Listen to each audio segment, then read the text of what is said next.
কল্যাণ রাষ্ট্র প্রতিষ্ঠা ও বৈষম্যমুক্ত নতুন বাংলাদেশ বিনির্মাণে ইসলামিক কার্যকর পন্থা এই প্রতিপাদ্যকে সামনে রেখে ইসলামী ছাত্র আন্দোলন বাংলাদেশের কেন্দ্রীয় সম্মেলন 2025-এর আজকের এই সম্মেলনের সম্মানিত সভাপতি, ইসলামী ছাত্র আন্দোলন বাংলাদেশের মহতারাম কেন্দ্রীয় সভাপতি, এদেশের হাজার হাজার শিক্ষার্থীর নয়নমণি ছাত্রনেতা নুরুল বাশার আজিজি উপস্থিত থাকবেন। আজকের প্রোগ্রামে প্রধান অতিথি হিসেবে এদেশের লাখো কোটি মানুষের আধ্যাত্মিক ও রাজনৈতিক রাহবার, জুলাই আগস্ট আন্দোলনের অন্যতম অভিভাবক মুফতি সৈয়দ মোহাম্মদ রিজাউল করিম পীর সাহেব চরমোনাই এবং আমার সামনে উপবিষ্ট বিভিন্ন জেলা থেকে আগত আমার প্রাণপ্রিয় সংগঠনের জনশক্তিবৃন্দ। আপনারা জানেন, বিগত জুলাই আগস্টে আমরা ভারতের প্রশ্রয়ে, ভারতের লালিত, ভারতের আশ্রয়ে এদেশে শাসন করা খুনি হাসিনাকে বিতাড়িত করতে বাধ্য করেছি। ছাত্র সমাজের তীব্র আন্দোলনের মাধ্যমে হাসিনা এক কাপড়েই এই দেশ থেকে পালাতে বাধ্য হয়েছিল।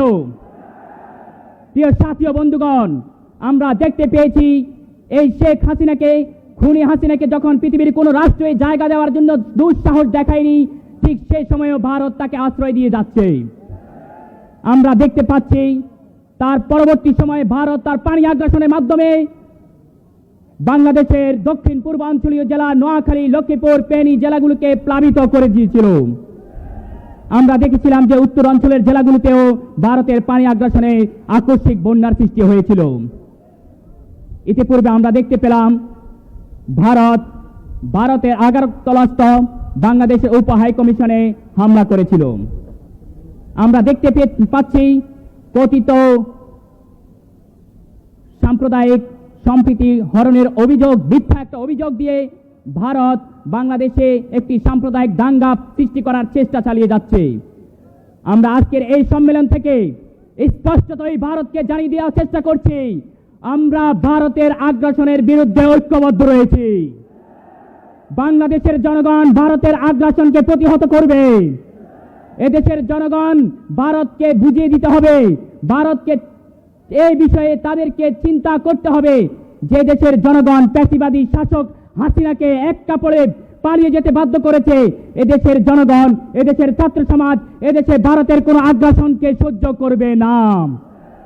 আমরা এদেশের সকল ধর্মের, সকল মতের মানুষ সাম্প্রদায়িক সম্প্রীতির মাধ্যমে বসবাস করছি। আমাদের এই সম্প্রীতি নষ্ট করার কোন ধরনের ষড়যন্ত্র আমরা মেনে নেব না। ইসলামী ছাত্র আন্দোলন বাংলাদেশের আন্তর্জাতিক বিভাগ থেকে আমরা ভারতকে এই বিষয়ে সতর্ক করছি।